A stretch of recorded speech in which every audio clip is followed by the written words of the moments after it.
talking about our menus, by default, WordPress will show the all the pages that you've made on your site, and I added a couple more. You can see right here, contact and about us, so we could have more pages to display in our menu. But by default, it'll just show it in the order that you've made your pages, and you can't really change this order unless you make a custom menu. So let's go back to our dashboard, hover over Appearance, and click on Menus.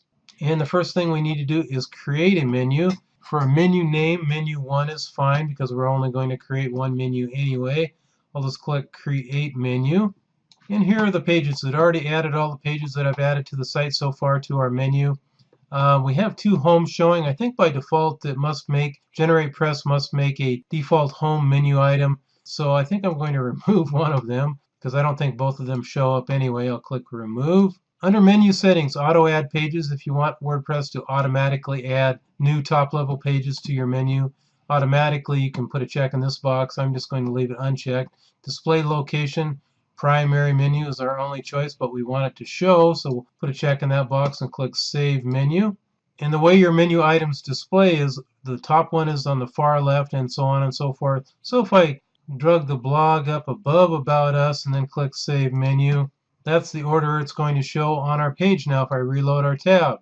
And we've already got all our pages added to our menu by default. Of course, if I didn't want one to show up, I would click the down arrow and then remove it like that. If I added more pages to my site and I wanted it to show in the navigation menu, right over here on the left under Pages, I would put a check in the box next to the page I wanted to add to the menu, and then of course just click Add to Menu, and it would show up right down at the bottom, and then I could drag it and put it wherever I wanted to. You can add more than just your pages to your navigation menu. You can add blog posts, like clicking on this arrow right here. We only have one blog post right now, but we could add it to our menu if we wanted to. You can add custom links to your menu. Say if I pasted in my Facebook page URL right here, there it is right there. And for the text that's going to show up in the menu, I'll just put FB like this and click Add to Menu.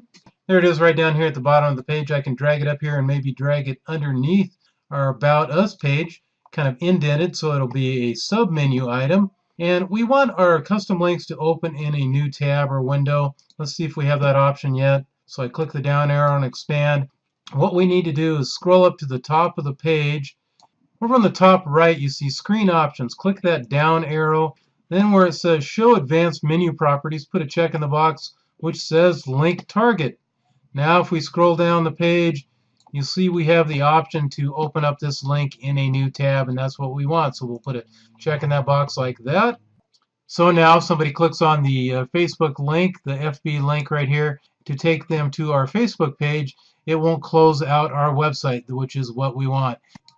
If your site is a blog, you most likely will want to have your blog categories in your menu. Say if you had a sports blog and you had a football, basketball, baseball, hockey, etc.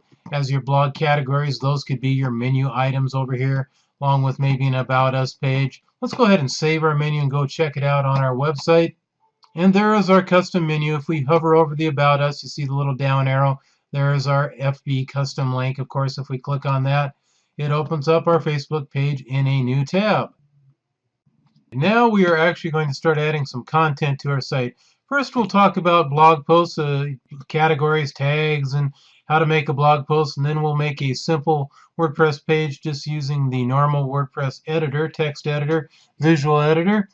Then after that, we'll start using the Elementor Page Builder plugin. Very cool free plugin which allows you to do a lot more stuff building out pages and posts on your site.